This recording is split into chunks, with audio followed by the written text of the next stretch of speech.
Hello everybody, today we're going to go ahead and demonstrate to you one of our brand new items. To my right, you're looking at one of our brand new LED boards.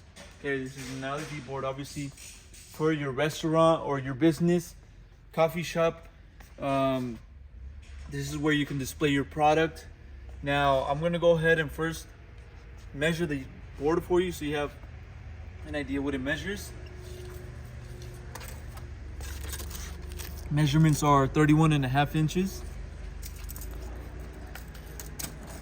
by 47 inches. Okay, so 31.5 inches by 47 inches. Now it does have this protective peel off sticker on the front lighting here on the front board. You can go ahead and peel this off once you receive it, just to make sure it doesn't get damaged on shipment. Okay, now also it has an aluminum frame that you can go ahead and open up on all four sides. Okay, so you simply just open it up like that. Same thing applies for the side. Okay, and once you do that, you'll be able to take out this plastic here and insert your images. Okay, insert your menu, insert whatever you want to add in there, your design.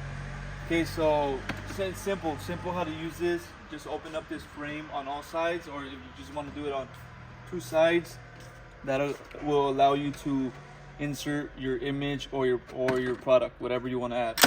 Okay, so it's very simple. LED board.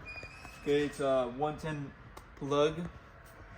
It's already plugged here as we're showing you how it looks once it's on. So it's a 110 plug, standard plug. Okay, if you're interested in one of these boards, go on our website, coolerdepotUSA.com. We'll update more information regarding this board on the website, including the price for this exact size. Now, if you have any other questions, you can also give us a call. We'll help you guys out. Thank you for watching.